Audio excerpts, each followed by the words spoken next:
రెండో 3 ఉంటాయి. సో మీరు యంగ్స్టర్, మీరు ఇంకా ఉత్సాహంగా పనిచేయగలరు. మీరు కనుక అక్కడ నిలబడితే ఇంకెన్నెన్నో స్వచ్ఛంద సంస్థలు ముందుకు వస్తాయి. మేము సర్వీస్ చేస్తామని, మేము ఆహార పొట్లాలు అందిస్తామని, మేము సహాయక చర్యలు పాల్గొంటామని. యూత్ అంతా వెరీ అట్రాక్ట్ అవుతుంది. పవన్ కళ్యాణ్ గారికి వచ్చి అక్కడ నిలబడితే సింగనగర్లో యూత్ అంతా అట్రాక్ట్ అవుతుంది. మీరు ఒక్క పిలుపునిస్తే సహాయక చర్యలో పాల్గొనండి ప్రతి ఒక్కళ్ళు అంటూ మీరు నీళ్ళల్లో నిలబడి కాసేపు నిలబడి యూత్కు పిలుపునిస్తే వందల మంది యూత్ బయటకు వస్తారు మేం చేస్తామని. అక్కడున్న అధికారులు మరింత సమర్థవంతంగా మరింత ఉత్సాహంగా పనిచేస్తారు. అలాంటి పవన్ కళ్యాణ్ ఎందుకు లేరు?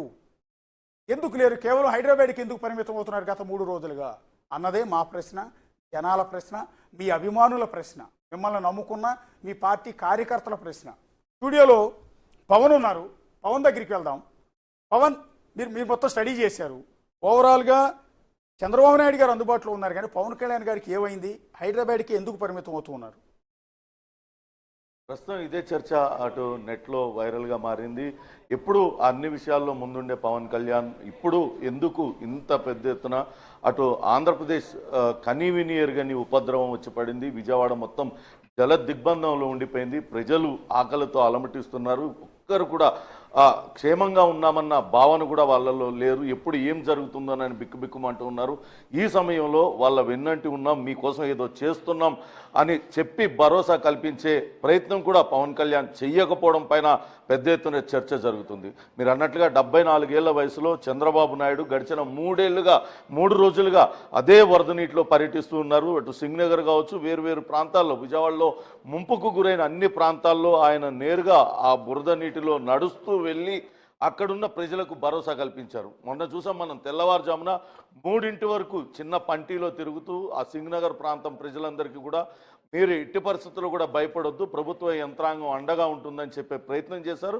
నిజంగా కూడా ప్రజలందరూ కూడా ఒక రకంగా అప్రిషియేట్ చేస్తున్నారు. కానీ ఉప ముఖ్యమంత్రి అటు పంచాయతీరాజ్ శాఖ ఆయన దగ్గరే ఉన్నది, గ్రామీణ నీటిపారుదల శాఖ ఆయన దగ్గరే ఉన్నది. ఇప్పుడు ఇవన్నీ కూడా అత్యవసరమైన శాఖలు. ఆయా ప్రాంతాలన్నీ కూడా తీవ్రంగా ఎఫెక్ట్ అయినాయి. ఈ శాఖలు ఇంకా ఎక్కువ పని చేయాల్సిన పరిస్థితిలో ఆయన ఎక్కడా కూడా కనపడడం లేదు. నిన్న తన 56వ పుట్టినరోజు పవన్ కళ్యాణ్ చేసుకున్నారు.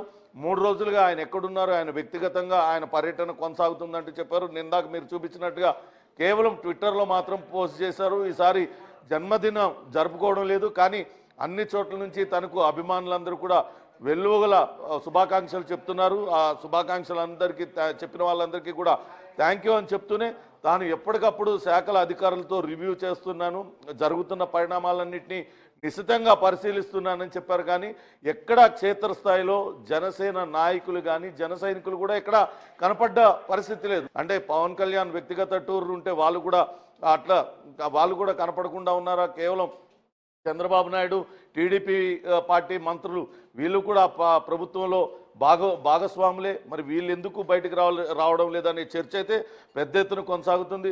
పవన్ కళ్యాణ్ చెప్తున్నట్లుగా ఆయన పుట్టినరోజు వేడుకలో లేకుంటే ముందుగా నిర్ణయించుకున్న షెడ్యూల్ ప్రకారం ఆయన తన కుటుంబ సభ్యులతో వ్యక్తిగతంగా గడపాలనుకున్నారేమో. కానీ ఇంత ఉత్పాతం వచ్చి ఇంత నష్టం జరిగినప్పుడు కనీసం ఆయన బయటకు వచ్చి ప్రజలకు భరోసా కల్పించేలా ఒక మీడియా సమావేశం నిర్వహించడం, లేకుంటే తాను అనివార్య కారణాల వల్ల రాలేకపోతున్నాను కానీ ఎట్టి పరిస్థితుల్లో అధైర్యపడవద్దు, తామంతా కూడా ఉన్నాం, జన సైనికులు బయటకు వచ్చి మీరన్నా అటు జనంలో తిరగండి, వాళ్ళకి కావాల్సిన ఏర్పాట్లు చూడండి అని ఒక పిలిపిచ్చుంటే బాగుండేది అన్న చర్చ అయితే పెద్ద ఎత్తున జరుగుతుంది. కానీ ఈసారి ఎందుకు ఆయన బయటికి రావడం లేదు, ఏ విషయం ఆయన కట్టిపడేసింది?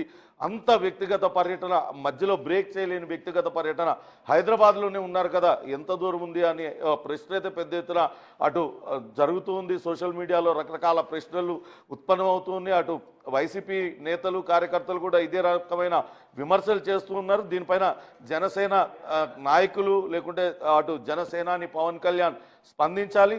ప్రస్తుతానికైతే అటు వాళ్ళతో అధికారులకు అందరికీ దిశానిర్దేశం చేశాను, వాళ్ళతో ఎప్పటికప్పుడు రివ్యూస్ చేశాను అంటూ ఆయన ట్విట్టర్లో అయితే పెట్టారు. కానీ మనం చూస్తున్నాం ఎక్కడికక్కడ చంద్రబాబు నాయుడు, ఇతర నేతలు, టీడీపీ మంత్రులందరూ కూడా వాళ్ళు క్షేత్రస్థాయిలో పర్యటిస్తూ ప్రజలకు భరోసా కల్పించి ఈ వరద ప్రాంతం నుంచి వాళ్ళందరినీ సురక్షిత ప్రాంతాలకు తరలించడం, అక్కడ ఉన్న వాళ్ళకి ఆహార పొట్లాలు అందజేయడం, ఇవన్నీ కూడా సహాయక చర్యలు ముమ్మరంగా చేస్తున్న పరిస్థితి అయితే ఉంది.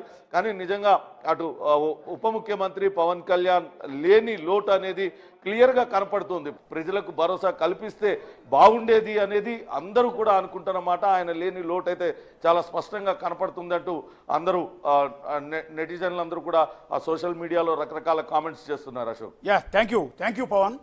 ఇది కేవలం మేము రైజ్ చేసిన ప్రశ్న కాదు, బిగ్ టీవీ అడుగుతున్న ప్రశ్న కాదు.